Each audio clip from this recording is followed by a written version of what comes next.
Hey, there we go. I can actually see what's going on now, I think. Okay, so market update for today. Okay, keep in mind it's only been Monday for, I don't know, a few hours now. Did everybody else get kind of warped with the time change? I had a weird day yesterday because of the time change. Plus it felt like it was midnight at like 5 p.m. Totally bizarre. Okay. Anyway, today we have 12 new listings so far in Marion County MLS. That means that the people that actually, the realtors that got listings over the weekend either can't or haven't put them into MLS yet. So we'll probably see closer to like 40 or 50 new listings coming into the MLS by the end of the day. But for right now, we've got 12 new listings coming in. So, okay. As far as pending, we have 19. So we're definitely going in the wrong direction for a Monday. We are going to see a lot more pending later on as those contracts get turned into their offices and stuff. At my office, I go for speed. So I have all of the agents have taken their training and they can upload their own listings. And their own, updates and stuff to a point. But a lot of other offices, they want to make sure that it's absolutely accurate. So they actually hire one person to just go in and put those listings in and put those pendings and all of that stuff. So obviously they probably don't work on the weekends. And so that's why on Mondays we'll start seeing a lot of changes to the market because we're waiting for that person in the different offices to come in and start putting all of those contracts in. Okay, so that's a brief explanation of human nature. As regards to MLS, it's not just the what and the when and whatever, it's also the how and the why for me. It always has been. All right, so today is November 2nd. I had to actually look up at the top of the screen. Isn't that sad? I knew that, but yeah, it's Monday, November 2nd, which means I've got the totals for the month of October. Those have all been kind of closed out and everything. So we're going to look at the single family homes because that is the majority of what we do.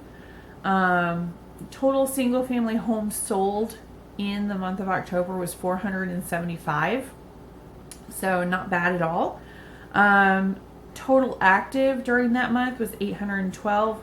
Pending was 1,152. And the one that really cracked me up was the expired. There was only 18 expired homes.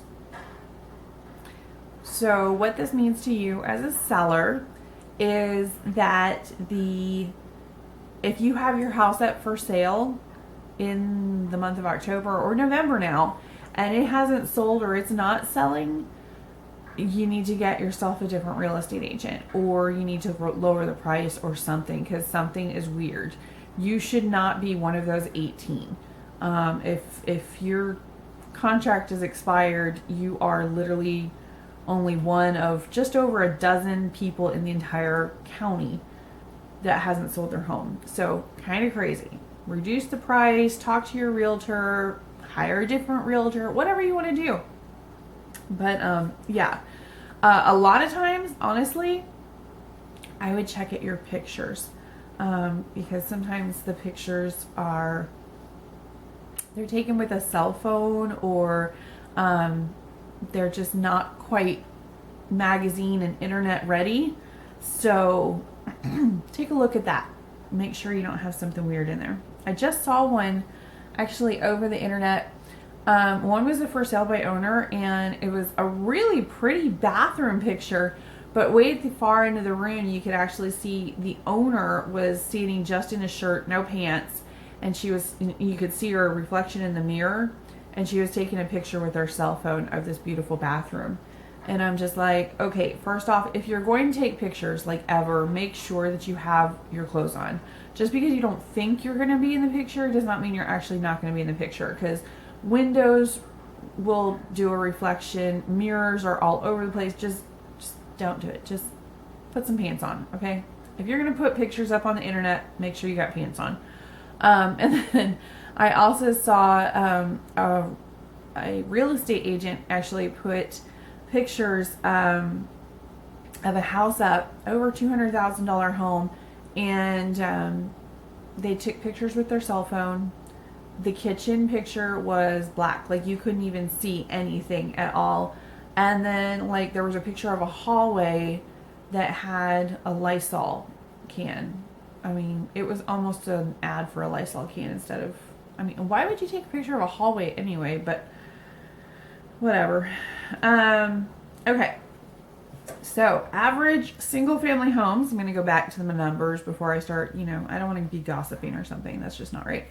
So average sales price for a single family home for the month of October was $225,328.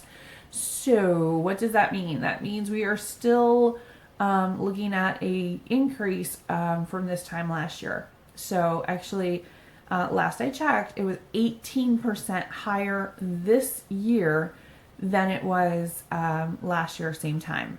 18%. That's insane. That's like seriously insane. And it's going up. I mean, we obviously with, 1,100 pending and, total active only 812. That means that we're running out of houses basically.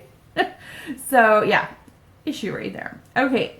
Days on the market. Okay. Now days on the market is a little bit odd because you have, sometimes new construction will be on the market and it makes it look like it hasn't actually sold because it hasn't actually closed.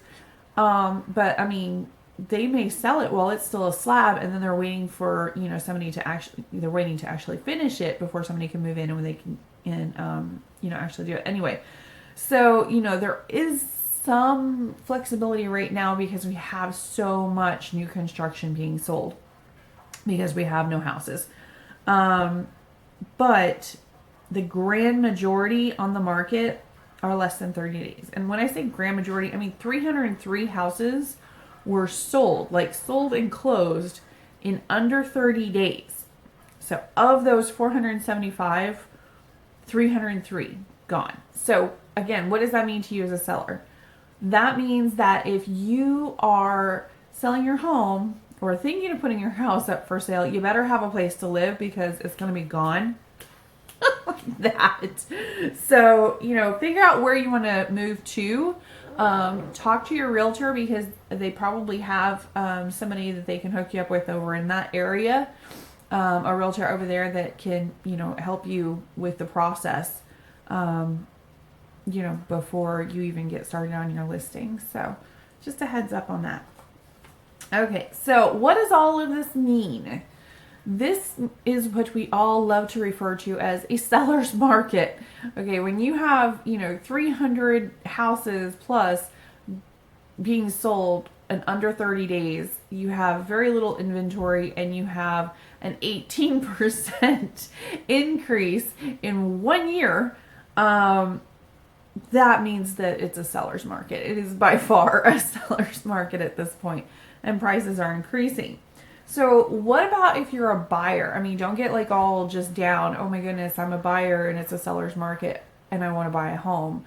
Okay, it's still a good deal to buy a home over renting. Why do I say that? Well, you can get a mortgage for less than 3%, which is insane.